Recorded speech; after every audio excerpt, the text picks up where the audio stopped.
Hello friends, welcome to another video of web development. In this video we will learn what is CSS. So friends, अब तक हमने जितना भी code किया है वो प्योर HTML के अंदर था, यानी कि हमने अब तक जितनी भी लर्निंग की है प्रीवियस वीडियोज़ के अंदर और जितनी भी एग्जांपल की हैं वो प्योर HTML के अंदर कर रहे थे हम. So friends, we will take our next step to CSS. What is CSS? Friends, आज हम ये डिस्कस करेंगे कि CSS क्या होती है, CSS हम क्यों यूज़ कर रहे होते हैं, इसका बेसिक पर्पस क्या होता है, इसकी बेसिक्स क्या होती हैं और each and everything. So friends, ये वीडियो बहुत ही ज़्यादा इंपॉर्टेंट है वेब डिज़ाइनिंग से रिलेटेड. अब तक हम वेब डेवलपमेंट देख रहे थे कि वेबसाइट को डेवलप किस तरह से किया जा रहा है, और आज की इस वीडियो के अंदर हम ये देखेंगे कि वेबसाइट को डिज़ाइन किस तरह से करते हैं. So friends, let's take start. So what is CSS? Friends, CSS refers to cascading style sheet. अब कैस्केडिंग स्टाइल शीट का मतलब ये है कि हम एक ऐसी स्टाइल शीट बनाते हैं जो कि हमारी वेबसाइट को बता रही होती है कि इसको इस फ्लो के अंदर डिज़ाइन करना है. डिज़ाइन तो हम ही करेंगे इसको, बट ये HTML जो है वो वेबसाइट का स्ट्रक्चर डिफ़ाइन कर रही होती है और CSS जो है वो वेबसाइट की डिज़ाइनिंग डिफ़ाइन कर रही होती है कि वेबसाइट को स्टाइल किस तरह से देना है, डिज़ाइनिंग उसकी किस तरह से करनी है. सो उसको हम कह रहे होते हैं कैस्केडिंग स्टाइल शीट और शॉर्ट फॉर्म के अंदर CSS. So CSS is the language we use to style an HTML document. So friend, वही बात कि ये एक ऐसी लैंग्वेज है जो हम यूज़ कर रहे होते हैं अपने एक HTML डॉक्यूमेंट को स्टाइल देने के लिए. CSS describe how HTML should be displayed. ये इस चीज़ को डिफाइन कर रही होती है कि हमारी जो HTML का कोड है वो किस तरह से डिस्प्ले हो रहा है. वैसे तो प्रिंट हम करवा रहे होते हैं प्योर HTML के अंदर, बट ये उसको स्टाइलिंग, ये उसको डिज़ाइनिंग बता रही होती है. So friends, CSS saves a lot of work. ये हमारे लिए बहुत ज़्यादा हेल्पफुल होती है बिकॉज वेबसाइट डेवलप तो हो जाती है HTML के अंदर, बट वेबसाइट को जब हम डिज़ाइन कर रहे होते हैं वेबसाइट का half of development time will take CSS. It's mean जितना टाइम हमें वेबसाइट डेवलप करने में लग रहा होता है ना, उससे बहुत ही ज़्यादा कम जो है ना वो हमें सिर्फ स्टाइल देने में लगेगा, और ये हमारे लिए बहुत ज़्यादा हेल्पफुल रहेगा. मीन के अगर हमने 10 पेजेस की वेबसाइट बनाई है तो उसके लिए हम एक सिंगल फाइल बनाएंगे और वो जो हमारे 10 के 10 पेजेस को ऑपरेट कर रही होगी स्टाइलिंग के through. So friends, simple CSS format, ये है सिंपल CSS का फॉर्मेट. इसके अंदर क्या हो रहा होता है ये देखें. नंबर 1 पे है स्टाइल टैग.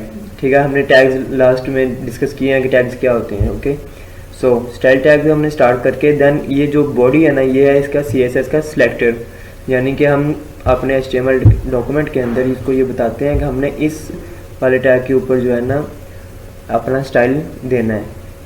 वैसे अगर हम लगाएंगे तो वो तो ओवरऑल मतलब कि हम उसको कोई ना कोई सिलेक्टर बताएंगे कि हम इस सिलेक्टर के ऊपर जो है ना अपना स्टाइल देना चाह रहे हैं. जैसे हमने बॉडी का लिया और उसके अंदर बैकग्राउंड कलर दे दिया इसको red, same as it is H1 यानी कि हेडिंग, उसको हमने फॉन्ट साइज दे दिया 32 point. Okay, why use CSS?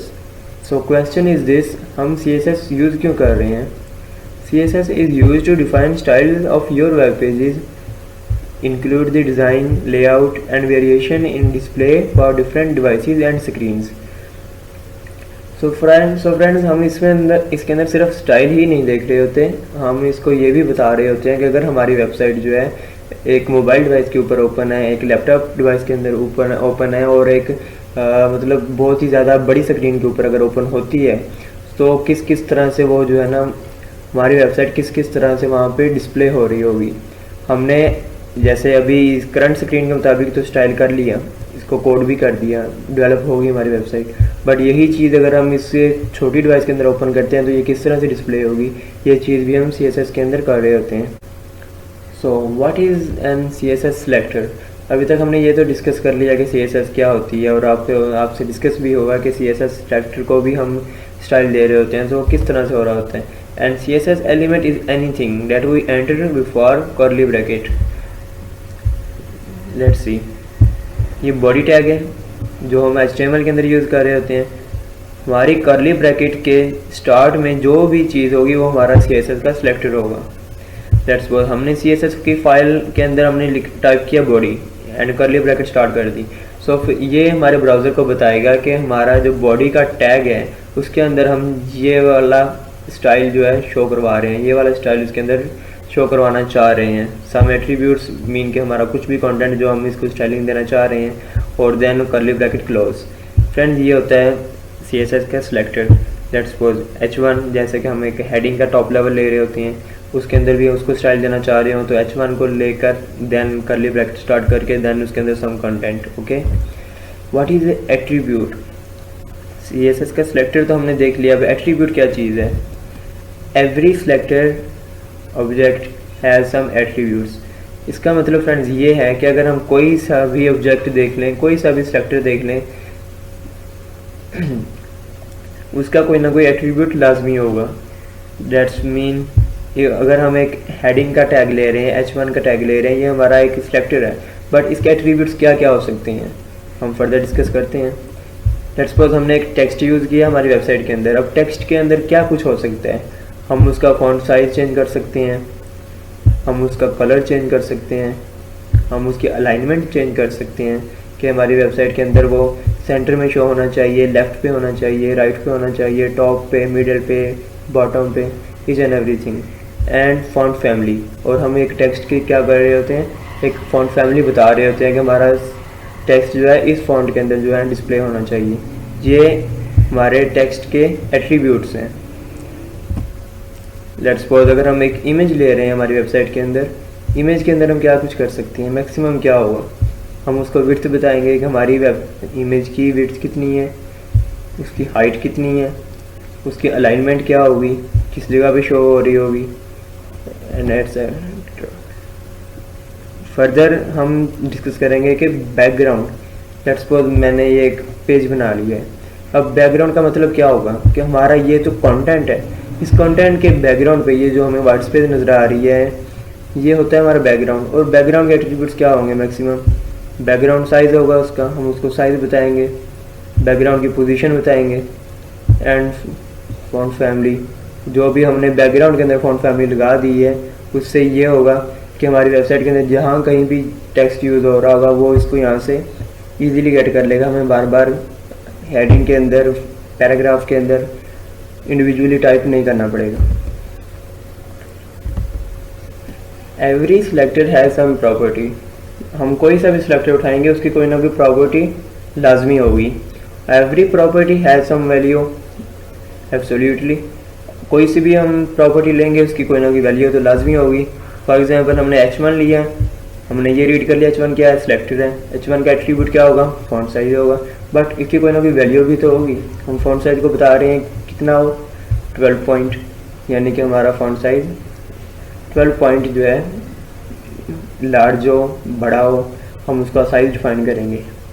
तो ये होती है वैल्यू, ये होती है प्रॉपर्टी मीन एट्रीब्यूट, और ये होता है हमारा selector. So CSS how to, कैसे? 3 ways टू इंसर्ट CSS। हम अपनी वेबसाइट के अंदर 3 तरीक़ों से वेबसाइट को CSS इंसर्ट कर रहे होंगे। First one is external CSS, second one is internal, third one is inline. So what's the purpose of these 3 types? External CSS, external CSS saved in separate file. हम जो भी external CSS का मतलब ये है कि हम एक अलहदा फाइल बना रहे होते हैं, एक सेपरेट फाइल बना रहे होते हैं, उसके अंदर सिर्फ और सिर्फ हमारा CSS का कोड होता है। HTML का कोड उसके अंदर इंटरफेयर नहीं कर रहा होता, और HTML के कोड के अंदर हमारा CSS का कोड इंटरफेयर बिल्कुल भी नहीं कर रहा होता। ये एक सेपरेट फाइल्स हो रही होती हैं। इसके लिए क्या करेंगे? हम एक न्यू फाइल क्रिएट करेंगे, उसको सेव करेंगे abc.css, it's mean .css extension के नेम से। नेम आप कोई सा भी दे सकते हैं, give any name you want, but never forget to add .css extension at and.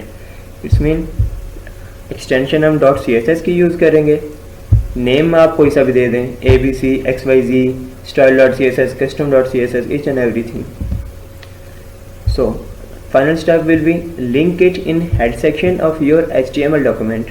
It's mean हमने एक CSS की फाइल तो बना ली, ठीक है, तो उसको हमारे HTML के डॉक्यूमेंट को कैसे पता चलेगा कि स्टाइल की शीट को किधर पड़ी है और कहाँ से उठानी है? सो हम उसको लिंक कर रहे होते हैं। लिंक एक टैग है, एलिमेंट है HTML का, जो हम हेड सेक्शन के अंदर यूज़ करते हैं। लिंक REL रेल का मतलब है रिलेशन। उसका रिलेशन क्या है?